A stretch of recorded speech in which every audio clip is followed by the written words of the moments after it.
কাঞ্চনজঙ্ঘার দুর্ঘটনাকে কেন্দ্র করে তোলপাড় রাজ্য। উস্কে দিল বিগত দিনের করমণ্ডল এক্সপ্রেসে দুই বন্ধুর এখনো নিখোঁজ থাকার ঘটনা। দেখতে দেখতে কয়েকদিন কেটে গেল কাঞ্চনজঙ্ঘা এক্সপ্রেস দুর্ঘটনা। যত কাঞ্চনজঙ্ঘা দুর্ঘটনার খবর ছড়িয়েছে, ততই সোনারপুরের দুই বন্ধু এখনো নিখোঁজ থাকার ঘটনা এলাকার মানুষের মনে পড়ে।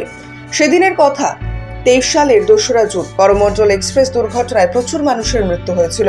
এখনো পর্যন্ত কোনো খোঁজ পাওয়া যায়নি সোনারপুরের দুই যুবকের, দীপঙ্কর মণ্ডল এবং অক্ষয় মিস্ত্রি। দুই বন্ধু কাজের খোঁজে সোনারপুর থেকে পাড়ি দিয়েছিল। অক্ষয়ের বাড়ি সোনারপুরের, অন্যদিকে দীপঙ্কর সোনারপুরের মামার বাড়িতে থাকতো। পাশাপাশি এলাকায় থাকতো। সুবাদে দুজনের মধ্যে বন্ধুত্ব তৈরি হয়। ট্রেনে ওঠার পর দুজনের সাথেই তাদের পরিবারের শেষ কথা হয়েছিল।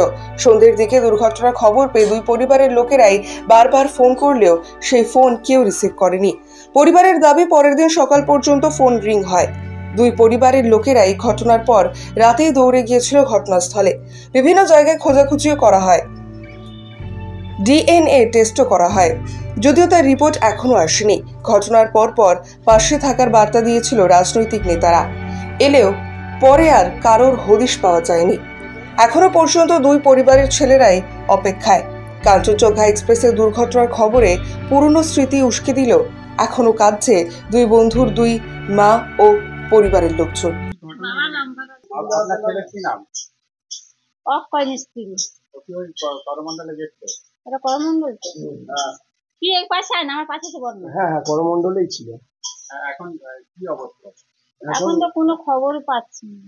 বাবা বলবো কোনো খবর না, কোনো খবরও পাচ্ছি না। কোনো খোঁজ, আমাদের অনেকবার খুঁজে এসেছি, কোনো খবরও পাচ্ছি না। ডিএনএ টেস্ট করতে দিয়ে আসলো, তাও কোনো খবর পাইনি, কিছুই পাচ্ছি না। কোনো রিপোর্টও দেয়নি, কোনো কিছু পাইনি। কাউকে কেউ কিছু আমাদের দেয়নি। আমরা অনেক টাকা পয়সা দেনা পাওনা করে নিয়ে অনেক সন্তান অনেক খোঁজা খুঁজেছি, প্রচুর খুঁজেছি। 6-7 বার, 8 বার, 10 বার গেছি, আমাদের সবার 7 বার গেছে, আমাদের কোনো কিছু খেতে পাইনি। এখনো পর্যন্ত আমরা প্রচুর খবর নিচ্ছি, তাও পাচ্ছি না। কোনো সরকার থেকে কি, অনেক প্রচুর লোক তো আছে, আমাদের কেউ কিছুতে সাহায্য তো করছে না। আর কি হবে, খবর শুনে বলেই যাচ্ছি, সবাই শুনে যাচ্ছে, দলবের লোক আসছে, ফিরে যাচ্ছে। কি করছে আমাদের একটা সন্তানের পরিবার পেটের চালা, তারা বিদেশে খাটতে যাচ্ছে, গিয়ে তাদের জীবনটা চলে গেল। আর কি, আর 1 বছর হয়ে গেল, খুঁজে পাচ্ছি না। কি করবো, সবাই যাচ্ছে খুঁজে দিতে, সব জায়গায় খবর নিতে, কিছু আর আমাদের টাকা পয়সা দিন আর খুঁজতে যেতে পারিনি। এই দেনা পাওনা করে নিয়ে গেছি, আর কোথায় পাবো? আমরা গরিব মানুষ, লোকের বাড়ি ঠিক খেতে খাই, কোথায় পাবো? টাকা পয়সার জন্য যেতেও পাচ্ছি না, যে গিয়ে খুঁজে নিয়ে আসবো, ফের যাবো 1 বার 2 বার, ইচ্ছা হলো আর যেতে পারছি না টাকার জন্য। আমার নাম পুষ্প মিস্ত্রি। হয়েছিল আপনার নাতি দীপঙ্কর চেন্নাই যাচ্ছিল কাজের জন্য, যেতে গিয়ে করমণ্ডল ট্রেন দুর্ঘটনায় ওই যে নিখোঁজ হয়ে গেছে। সেই থেকে এই পর্যন্ত তার দেহ আজও আমরা শনাক্ত করতে পারিনি। 1 বছর তো হয়ে গেল। হ্যাঁ, 1 বছর হয়ে গেছে। তো যোগাযোগ করেছিল? যোগাযোগ কেউ একরকম করেনি। আমাদের এই গ্রামে যে পার্টির তারা, ওরাই একটু এসেছিল। আর ওই লাবণী নাকি ওর নামটা, লাভলি, ও এসেছিল, এসে একটু দেখে গেছে ঠিকই। কেউ কোনো সহযোগিতা আমাদের কিছুই করেনি। আর্থিক সাহায্য কেউ কিছুই করেনি আমাদের। ছেলের খোঁজ আমরা পাইনি।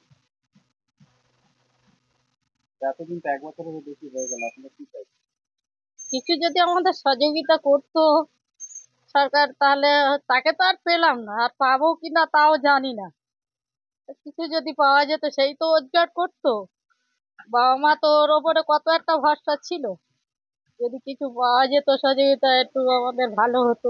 আবার তো একটা ট্রেন দুর্ঘটনা হয়েছে, কি আর বলবো। আপনার নাম?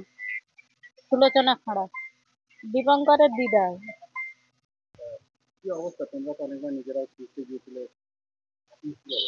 এখন অবস্থা বলতে সত্যি আমরা তো যখন দুর্ঘটনা ঘটেছিল আমরা অনেকবার গিয়েছি ওখানে, প্রায় 5 থেকে 6 বার গেছি। গিয়ে আমরা ওখানে কোনো সাহায্য পাইনি।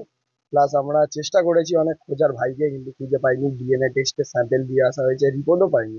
ইভেন সরকার থেকে যে কোনো আর্থিক অবস্থা মানে যে বলেছিল যে সাহায্য করবে, যেহেতু আমরা অনেক সাধারণ ঘর থেকে বিলং করি, তো আমাদের অত সামর্থ্য নেই যে ওখান থেকে গিয়ে আবার বারবার গিয়ে খোঁজা ভাইকে।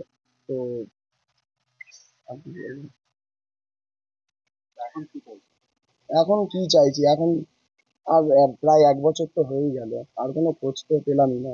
আমরা চেয়েছিলাম যে কিছু আর্থিক সাহায্য যদি সরকারের থেকে পেতাম, তাহলে হয়তো আমরা আবার গিয়ে ফিরে যাওয়ার চেষ্টা করতাম ভাইকে। আমার দাদার নাম রাজা মিস্ত্রি। ওটা আমার ভাই। ওর নাম অক্ষয় মিস্ত্রি। সুমন মিস্ত্রি।